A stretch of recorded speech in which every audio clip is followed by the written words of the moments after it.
एक गांव में मनोहर और सरला नामक पति पत्नी रहते थे। मनोहर बहुत ही अच्छा और आदरणीय आदमी था। वो मुकेश नामक एक व्यक्ति से दूध लेके अपने घर जाता था। उस दूध को उसकी पत्नी सरला उबा के ठंडा करके एक मटके में डाल के दही बनाती थी। पति पत्नी दोनों एक छोटी दही का दुकान चलाते थे। दही को बेचने से मिलते थे, उससे अपना जीवन चलाते थे। ऐसे ही थोड़े दिनों बाद उनका दही का व्यापार अच्छा चलने लगा और बहुत लोग उनसे दही खरीदने लगे। उसके पास दही बहुत जल्दी खत्म हो जाने के कारण बाकी लोग खाली हाथ वापस घर चले जाते थे। अगर मैं मुकेश से ज्यादा दूध लूंगा तो किसी को हमारे दुकान से खाली हाथ जाने की कोई जरूरत नहीं होगा। मुकेश, मुझे ज्यादा दूध की जरूरत है, तुम्हें आज से ज्यादा दूध देना होगा। जरूर मनोहर, उसमें क्या है। ऐसे मनोहर को जितना जरूरत था उतना दूध लेकर चला जाता था। मनोहर का व्यापार अच्छा चल रहा होगा, इसीलिए वो ज्यादा दूध लेके गया। मेरे दूध का व्यापार में कोई तरक्की नहीं हुआ।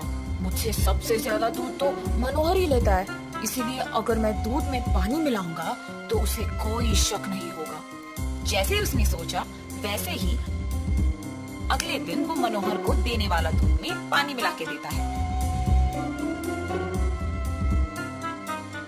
और सरला हर रोज की तरह उस दूध को दही बनाती है। अगले दिन जब मनोहर ने उस दही को देखा तो वो दही टूटा हुआ बना था और अगले दिन भी वही हुआ था।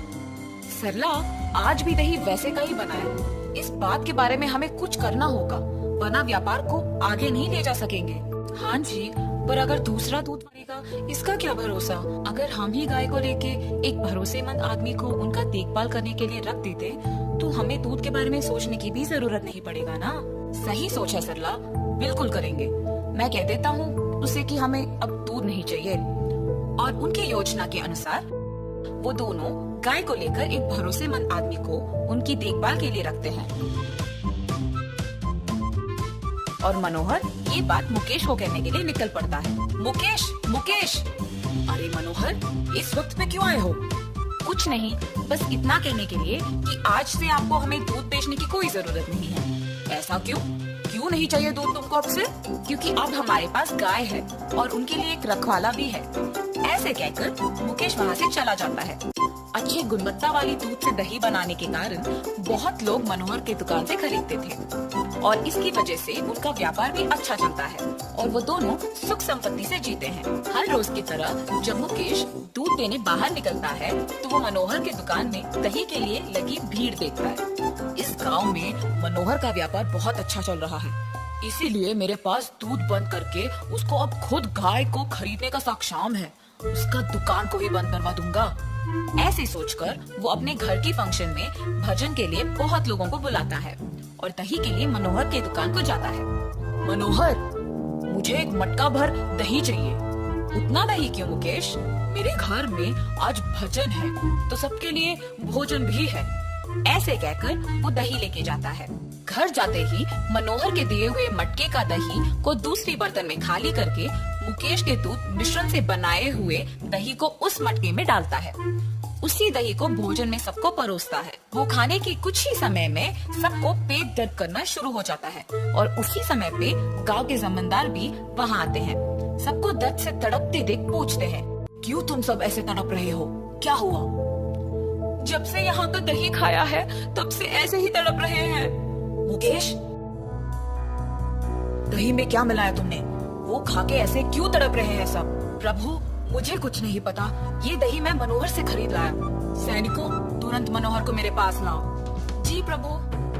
जमींदार की आज्ञा के अनुसार सैनिक मनोहर को उनके पास लेके आते हैं। मनोहर के साथ साथ उसकी पत्नी भी उसके पीछे जमींदार के पास आ पहुंचती है। क्या तुमने मुकेश को ये दही बेचा?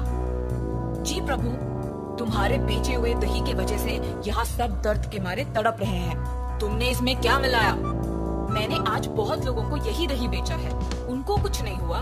मैं दही में कुछ नहीं मिलाया प्रभु, मुझे पता नहीं ये कैसे हुआ। जमींदार मनोहर को बंदी घर में बंद करने की आज्ञा देते हैं और सैनिक उसे ले जाते हैं। ये कैसे हो सकता है? हमने तो कुछ नहीं किया। क्या इसमें मुकेश का हाथ है? ऐसे सोच ही रही थी कि उसके सामने से मुकेश अपने घर जा रहा होता है। अगर मैं मुकेश के पीछे चलूं तो शायद कुछ पता चलेगा और इस समस्या का हल मिलेगा। और वो मुकेश का पीछा करती है। मुकेश घर जाके अपनी पत्नी को मनोहर के साथ किया हुआ बताता है। सरला सच सुनकर वहाँ से जा रही होती है कि बगल में छुपा दही का मटका उसे दिखता है। अरे ये तो हमारे दुकान का दही है। इसने पूरा दही दूसरे मटके में डाल दिया। मुझे अभी ये बात जमींदार को बताना होगा। और ऐसे ही वो दही का मटका अपने साथ लेकर जमींदार को दिखाकर सब सच समझाती है। जमींदार अपने सैनिकों को मनोहर को मुक्त करके मुकेश को बंदी करने की आज्ञा देते हैं और सैनिक जमींदार का कहा मानकर मुकेश को बंदी कर देते हैं। मनोहर का व्यापार मुझसे भी अच्छा चलने की ईर्ष्या से मैंने उसके दुकान को बंद करवाने का योजना बनाया और उसके बजाय खुद मेरा दूध का व्यापार खो के यहाँ बंदी हो गया। ऐसे उसको अपनी गलती का एहसास होता है। अपनी पत्नी की होशियारी और बुद्धि से मनोहर को बचाने के लिए वो बहुत खुश होता है और दोनों हमेशा की तरह अपना दही का व्यापार खुशी से करते हैं।